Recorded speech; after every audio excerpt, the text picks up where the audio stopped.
Today on the Inquiry Zone, how much time should we spend on individual skills and how much time actually using all the skills in an inquiry investigation?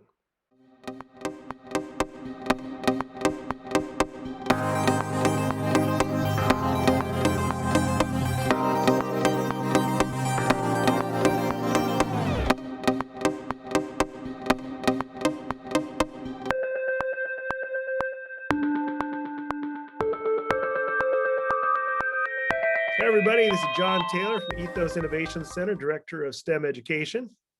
And I am Douglas Hunnings here at ETHOS Innovation Center. I am the Director of the Primary STEM Education.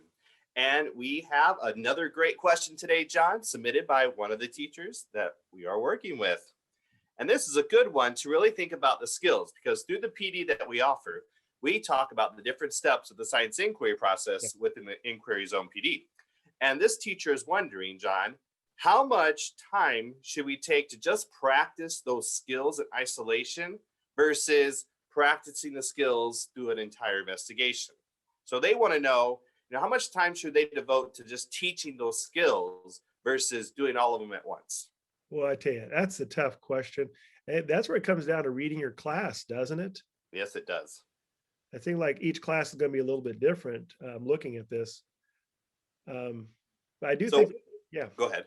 Well, I see there's kind of a tier. If you think from kindergarten, first, second, third, fourth, fifth, need for communication within your district, within your teachers. You need to talk within your school. And it'd be a great group discussion as far as how much science are you doing at different grades. That, if kindergarten, we're definitely doing, observations and questioning, and we're going to start some prediction. First grade, they're going to pick up, they're going to go through observation, question, prediction, and lead those in a hypothesis that maybe they're deciding which part, or you decide as teachers, which part you're going to try to work with the students and which part maybe you're just going to model and how in depth you're going to go.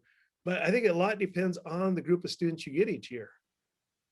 I agree, because I was thinking within my own class, there was some years that I was able to go a little bit further, because what I would do at the beginning of the year, no matter what, I always did like a pre-assessment type of activity where we would talk about creating observations, making questions from those observations, creating a hypothesis, collecting data.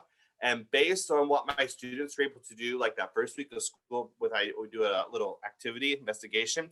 I took that and decided how much time I needed to devote on isolation of the skills. Some years, it was just a quick review, spend the next couple of weeks practicing those skills and then moving on to really doing some more investigations. Where other years, I had to pull back. And it may have been just because of the past experience, or even they just couldn't recall or remember those skills. And we needed to take time, because if those students aren't taught how to use those steps, then they're going to struggle when they get into their own investigations, even if it's a whole class investigation. So my thought is, to answer this question, how much should be taught isolation versus just going through them all? It depends on your class, and use that as a piece of a formative assessment at the beginning of the year.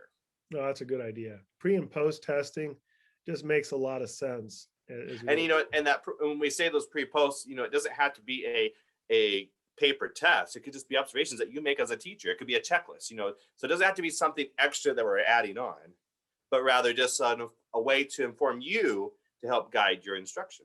Yeah, I like this question too, because they're recognizing that as science, we're not just teaching content. This is about process. We're teaching the process, and it's going to change also at each grade level too. It could be aware of that. That questioning for a first grader is going to look a lot different than questioning in sixth grade. It's going to be a little more in depth.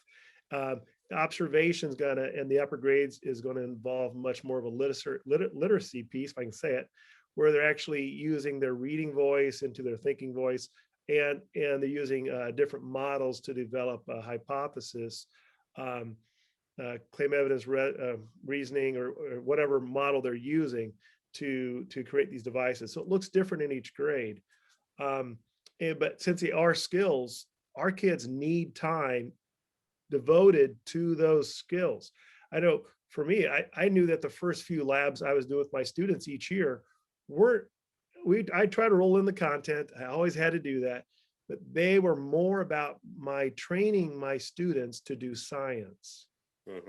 And so we focused on those skills, and it took me a month, I would say, just to go through that, before I felt like the kids were comfortable. But even then, it was something we're working on an entire year.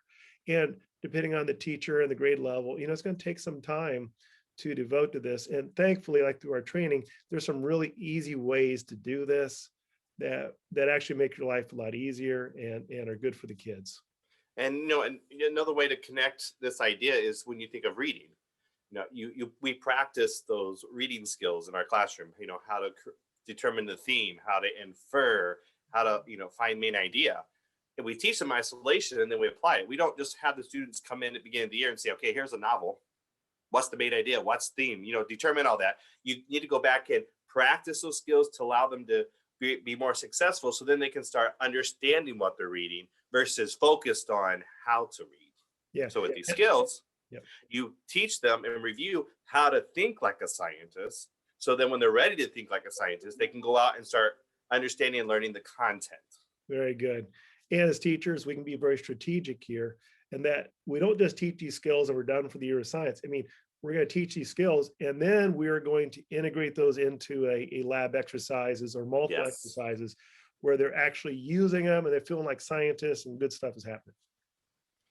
Wow, that was a good one. I love this question because it really helps you to think about, when you're as a teacher, making sure that you are intentional in what you're doing with the students, not just doing a fun lab, but there's a specific goal behind that. Exactly. Great question. All right, great question. Thank you for that teacher that submitted it, and we'll see you all next time. All right, well, I loved it. I am enjoying these questions that we're receiving, John. Thank you all for those that are submitting questions. Very nice.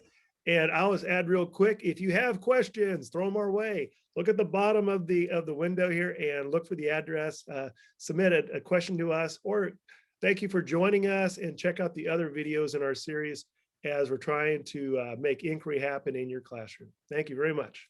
And we'll see you next time. See you. Ethos would like to recognize the hardworking teachers in our partner school at Bristol Elementary, inspiring excellence in inquiry.